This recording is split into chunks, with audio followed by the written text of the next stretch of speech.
പ്രിയപ്പെട്ട സുഹൃത്തുക്കളെ, scientific officer പരീക്ഷകളുടെ, അതായത് സയന്റിഫിക് ഓഫീസർ ഫിസിക്സ് ആണെങ്കിലും കെമിസ്ട്രി ആണെങ്കിലും ബയോളജി ആണെങ്കിലും ഈ പരീക്ഷകളുടെ തീയതി വന്നിരുന്നല്ലോ. നവംബറിലാണ് പരീക്ഷ നടക്കുക എന്നുള്ള കാര്യം നമുക്കറിയാം. അപ്പോൾ എത്ര പേര് ഈ പരീക്ഷയ്ക്ക് അപേക്ഷിച്ചിട്ടുണ്ട്, അല്ലെങ്കിൽ നിങ്ങളുടെ കോമ്പറ്റീഷൻ എത്രയാണ് എന്നുള്ളതാണ് ഈ ഒരു വീഡിയോയിലൂടെ നമ്മൾ പറയുന്നത്. അപ്പോൾ നവംബറിലെ പരീക്ഷാ കലണ്ടർ PSC പബ്ലിഷ് ചെയ്തിരുന്നു. കൺഫർമേഷൻ കൊടുക്കാൻ ഒരു വിൻഡോ തന്നിരുന്നു. കൺഫർമേഷന്റെ വിൻഡോ അവസാനിച്ച ശേഷം എത്ര പേര് ഈ പരീക്ഷയ്ക്ക് അപേക്ഷിച്ചു എന്നുള്ള പരീക്ഷാ കലണ്ടർ PSC പബ്ലിഷ് ചെയ്തിട്ടുണ്ട്. അപ്പോൾ ആ കൂട്ടത്തിലെ വിവരങ്ങളാണ് നമ്മളിവിടെ പറയുന്നത്. അപ്പോൾ ഇതിന്റെ പരീക്ഷാ തീയതി ഫിക്സഡ് ആണ്. നേരത്തെ പറഞ്ഞ തീയതി തന്നെയാണ്, മാറ്റമൊന്നുമില്ല. സിലബസും നേരത്തെ നമുക്ക് തന്നിട്ടുണ്ടായിരുന്നു. അതുപോലെ തന്നെ OMR ആയിട്ടാണ് പരീക്ഷ നടക്കുന്നത് എന്നുള്ള കാര്യവും PSC പബ്ലിഷ് ചെയ്തിട്ടുണ്ട്. OMR പരീക്ഷയായിരിക്കും, ഓൺലൈൻ അല്ല, OMR പരീക്ഷയായിരിക്കും എന്നുള്ള കാര്യവും PSC പറഞ്ഞിട്ടുണ്ട്. ഓക്കെ, അപ്പോൾ സയന്റിഫിക് ഓഫീസർ ബയോളജി നവംബർ 12-ാം തീയതിയാണ് നടക്കുന്നത്.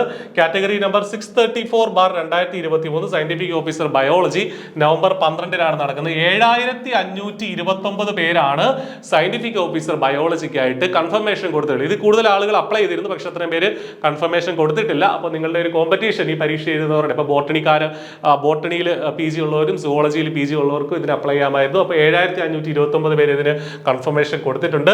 Category number 633/2023 scientific officer chemistry November 21-നാണ് ഈ പരീക്ഷ നടക്കുന്നത്. 7174 പേരാണ് ഈ പരീക്ഷയ്ക്കായിട്ട് അപേക്ഷിച്ചിട്ടുള്ളത്, കൺഫർമേഷൻ കൊടുത്തിട്ടുള്ളത്. അപ്പോൾ അറൗണ്ട് 7000 ആളുകളാണ് ഇതിനും നിങ്ങൾക്ക് നിങ്ങളുടെ ഒരു കോമ്പറ്റീഷനായിട്ട് വരിക. 636/2023 സയന്റിഫിക് ഓഫീസർ ഫിസിക്സിൻ്റെത് നവംബർ 29-നാണ്, നവംബർ അവസാനമാണ് സയന്റിഫിക് ഓഫീസർ ഫിസിക്സിന്റെ പരീക്ഷ നടക്കുക. എത്ര പേര് കൺഫർമേഷൻ കൊടുത്തു നോക്കൂ? 7270 പേര്, 7270. അത്രയും പേരാണ് നിങ്ങളുടെ കോമ്പറ്റീഷൻ ലെവലായിട്ടുള്ളത്. അപ്പോൾ ശ്രദ്ധിക്കുക, ഇനി അധിക ദിവസങ്ങൾ നമ്മുടെ മുന്നിലില്ല. ജസ്റ്റ് ഈ വീഡിയോ ചെയ്യുന്നത് എത്ര പേര് ഇതിനു വേണ്ടി പഠിക്കുന്നുണ്ട്, അല്ലെങ്കിൽ എത്ര പേര് നിങ്ങൾക്കൊപ്പം പരീക്ഷ എഴുതാനുണ്ട് എന്നുള്ളൊരു അവയർനെസ് നൽകാൻ വേണ്ടി മാത്രമാണ്. എങ്കിലും ഈ പറഞ്ഞ 7000-ഓളം പേര് ഇതിന് കൺഫർമേഷൻ കൊടുത്തിട്ടുണ്ടെങ്കിൽ ഇതിലൊരു പകുതി പേര് മാത്രമായിരിക്കും സീരിയസ് ആയിട്ട് ഈ പരീക്ഷയെ സമീപിക്കുക. അതിലും കുറച്ച് പേര് മാത്രമേ ഡെഡിക്കേറ്റഡ് ആയിട്ടും കൺസിസ്റ്റന്റ് ആയിട്ടും ഈ പരീക്ഷയ്ക്ക് വേണ്ടിയിട്ട് പഠിക്കുന്നുണ്ടാവുള്ളൂ. അവർക്കാണ് റാങ്ക് ലിസ്റ്റിൽ എത്താനുള്ള സാധ്യത. നിങ്ങളും ആ കൂട്ടത്തിൽ ഒരാളായി മാറുക.